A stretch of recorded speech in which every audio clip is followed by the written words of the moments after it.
Renata vai ficar aqui porque nós temos uma entrevista importante com um dos personagens que capitaneia uma das áreas mais importantes do Brasil, de qualquer país, mas em especial num tão desigual quanto o nosso, e que instaurou uma polêmica ontem ao dar uma entrevista e dizer que a universidade é para poucos, o ensino superior.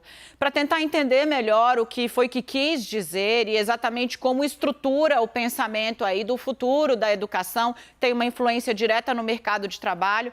Nós recebemos hoje aqui o ministro da Educação, ministro Milton Ribeiro. Ô, ministro, vou abrir aqui, vou apenas te dar muito boa tarde, agradecer a presença no CNN 360 e já passo a palavra para Renata Agostini, que foi quem conseguiu essa entrevista valorosa para a gente e tenho certeza que para o senhor também, porque assim vamos ter oportunidade de esclarecer tudo. Renata, o entrevistado é seu, vou me posicionar aqui.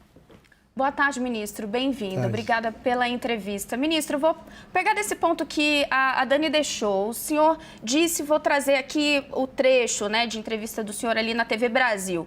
Universidade, na verdade, deveria ser para poucos, nesse sentido de ser útil à sociedade. Causou, claro, muita polêmica. O MEC tem ali dezenas de universidades, também institutos federais vinculados. A pergunta que fica é, essa avaliação do senhor, a visão do senhor sobre quem deve ter acesso à universidade, vai se refletir em políticas do MEC? Isso se reflete em menos investimentos ao ensino superior, por exemplo? Renata, prazer poder atender aí também ao convite de vocês, mas eu gostaria, claro, de esclarecer a minha palavra. Nós estamos num contexto discutindo a respeito de ensino técnico e ensino superior. Todos aqui, até vocês, sabem que existem muitas pessoas no Brasil que têm graduação, mas não conseguem uma colocação. Sem qualquer desmerecimento à profissão de motorista, por exemplo, eu já peguei números Uber, que o motorista faz questão, eu sou advogado, eu sou engenheiro, eu sou administrador. O que eu estou querendo dizer? Estou querendo dizer que está na hora do Brasil olhar para a educação na formação profissional de nível técnico. Foi nesse contexto que eu falei que a universidade é para poucos, porque a universidade pressupõe pesquisa. Eu não quero tirar da população brasileira o acesso ao ensino superior. Pelo contrário, agora em outubro nós vamos ter algumas novidades que eu gostaria de deixar ainda sobre a mesa, mas eu quero sim dizer que aquela colocação foi feita nesse contexto. Ministro, mas me permita só insistir nesse ponto. Pois não. O que a gente viu no país nos últimos anos, na última década, foi um esforço para ampliar o acesso, não só a forma de ingresso à universidade, mas também o número de vagas das universidades. A gente viveu uma expansão. Do ponto de vista do senhor, hoje, no tamanho que temos das vagas de universidades públicas, é o suficiente? O investimento tem de estar, então, em outro lugar, como no ensino técnico? Eu acho que sim, eu penso que sim. Por quê? Porque ao lado do ensino público brasileiro superior, nós temos a iniciativa privada, que hoje responde por 76% das vagas oferecidas. Eu creio que a nossa ênfase deveria ser como política pública para a educação básica. Essa sim que carece de recurso, essa sim que carece de uma atenção maior da sociedade brasileira e o ensino profissionalizante. E deixar a universidade, é claro, se alguém faz, por exemplo, um Instituto Federal de Educação e uma área, por exemplo, de veterinária técnica, mas ele se apaixona pela matéria, nada impede dele poder, ali num futuro próximo, ele prestar um vestibular e fazer o curso superior de veterinária. Certo? Isso é normal. Inclusive, há um grupo de estudos hoje no MEC trabalhando a respeito da possibilidade de aproveitamento de créditos dos institutos federais, a pessoa que faz o curso técnico, para ela levar consigo todo esse background, todo esse conhecimento que ela já teve no instituto, para que ela possa eliminar, por exemplo, alguns créditos e coisas do tipo. Perfeito, ministro. Acredito que, Dani... Isso, ótimo, Isso, Dani. obrigada, Rê. Vou entrar aqui no papo, na conversa de vocês. Ministro, esse ponto que a Renata trouxe, que o senhor sinalizou positivamente, eu reputo bastante importante, porque antes mesmo da chegada do senhor, e aí é preciso fazer justiça, né, colocar as coisas como elas são, não tem nenhuma relação em específico com a sua gestão, e sim com uma mácula, digamos, deste governo, talvez até por uma certa desconfiança que as universidades têm com a agenda que pregava desde a campanha. O governo é acusado de ter, digamos, sucateado ou tirado recursos do ensino superior. Quando o senhor sinaliza aqui, então, que entende, pelo menos, e aí quero entender se isso vira prática, que é preciso repensar a distribuição do dinheiro da educação no Brasil, investindo na educação básica e no ensino técnico. Aí pergunto, isso significa um enxugamento de recursos para as universidades públicas ou a revisão de programas que levaram um grande contingente de pessoas para as universidades, como foi o caso, por exemplo, lá do FIES? Olha, Daniela, na verdade, se eu falar em enxugamento de recursos públicos para as universidades federais, os institutos, eu estaria cometendo, vamos usar essa palavra aqui, que é própria minha aqui no meu contexto, um pecado mortal. Não há que falar em enxugamento. E os senhores reitores das universidades federais, eles sabem do meu esforço para aumentar. Eu vim da educação, eu sou educador, minha formação é essa. Não há que se falar em cortar recursos.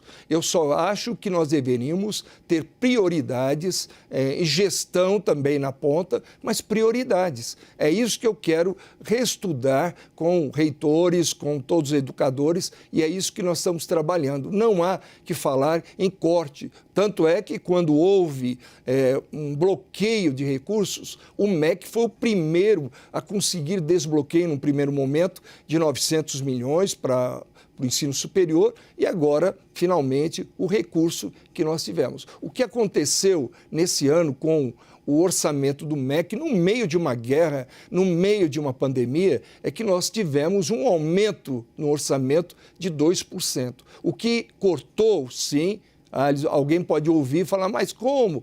Cortou, sim. Foi das verbas, mas que eu tenho poder de direcionar um prédio novo, uma pesquisa nova ou um curso novo. Isso sim, nós estamos trabalhando em regime de guerra e para isso o custeio foi garantido a todas as instituições.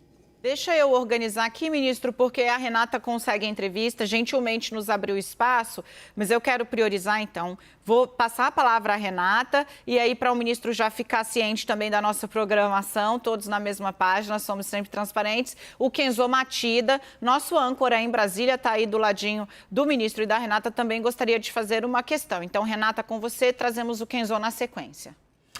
Ministro, o senhor falou há pouco sobre novidades que o MEC, então, espera anunciar em outubro. Gostaria de saber se o senhor já pode antecipar alguma coisa para nós.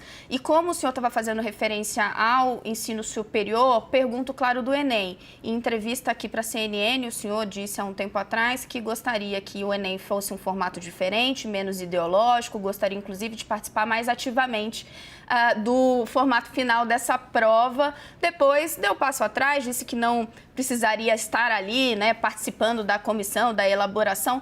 De qualquer forma, como que o senhor pretende que esse Enem seja menos ideológico se o senhor não vai estar ali na linha de frente?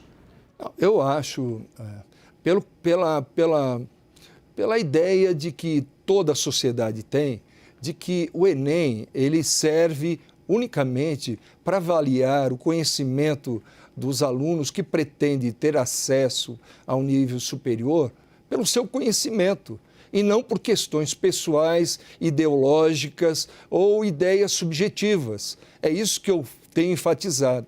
Eu não posso deixar com que um aluno ele possa ser melhor avaliado que o outro para ter acesso ao curso superior gratuito, por exemplo, no Brasil, só porque ele sabe mais de um determinado tema que é muito subjetivo, que respeito, mas que é subjetivo. Então, eu não posso fazer isso. É essa proteção que eu quero deixar como membro do governo do presidente Jair Bolsonaro para toda a sociedade. Hoje, só vai entrar na universidade através do Enem quem souber, sim, mais química, mais matemática, mais história, mais geografia. E essas questões acessórias e paralelas que eu chamo de ideológica, seja de um lado ou de outro, elas serão seguramente afastadas.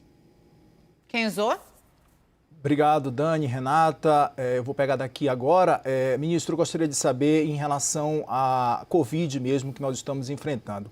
Nós temos aí mais de um ano, quase um ano e meio praticamente, boa parte dos alunos da rede pública estão em aulas online, muitas vezes tem muita dificuldade de ter acesso à internet, a gente sabe da realidade do Brasil. Eu gostaria de saber que medidas práticas o Ministério da Saúde deve adotar a partir de agora, ou vai adotar a partir de agora, principalmente em anos essenciais, como, por exemplo, alfabetização, alunos que foram alfabetizados de forma online, alunos que estão na rede pública e que estão nos últimos anos do ensino médio. Há medidas práticas que o Ministério da Educação vai adotar a partir de agora para recompor tudo que esses alunos não conseguiram aprender ao longo desse período, ministro? Vai haver sim, e já está acontecendo. Hoje, aproveito até pela sua boa lembrança, que é o Dia do Estudante, quero mandar o meu abraço a todos os estudantes do Brasil e dizer que hoje pela manhã eu fiz questão com a minha equipe de fazer uma visita a uma das escolas públicas aqui do distrito e o que eu vi ali foi uma coisa muito boa, muito bonita. E a grande pergunta que eu fazia para as crianças eram se elas estavam de fato querendo voltar às aulas, e ali foi uma unanimidade. É claro que tem, além da parte acadêmica e do aprendizado, a questão social, de interação, que foi perdida nesse tempo. E também fiz questão de agradecer aos gestores, a senhora secretária de Educação aqui do distrito, a diretora da escola e também aos professores, agradecendo a coragem e o sentimento de vocação que enfrentam, porque tem um grupo que, embora pequeno, ele seja ruidoso, que é contra o retorno das aulas, as aulas presenciais. E isso prejudicou muito, mas eu creio que a grande maioria da sociedade entendeu que para que a gente possa começar, como você disse, a recuperar esse tempo perdido, a primeira decisão é o retorno presencial. A presença do professor em classe, do aluno, é insubstituível. Nenhum método, nenhum tablet, nada pode suprir a presença do professor. E é isso que naturalmente nós enfatizamos. Com relação a questões de programas, nós estamos primeiro terminando uma avaliação. O Brasil é um país continental, então há diferenças em regiões sobre o grau que foi afetada a educação brasileira, sobretudo na educação básica. Nós temos, por exemplo, o estado de Santa Catarina, que ele reabriu as aulas praticamente em final de 2020, início de 2021, as salas foram abertas com todos os cuidados. Ninguém aqui despreza os cuidados sanitários e tal, mas abriram e está caminhando e nós temos essa segurança. Então, antes de tomar qualquer medida, qualquer programa, nós já mandamos, estamos na época de recolher informações dos senhores secretários municipais e estaduais de a que pé está a questão do nível em que os alunos pararam. Essa avaliação foi feito um questionário e eles estão devolvendo para o MEC para depois as medidas que teremos que tomar.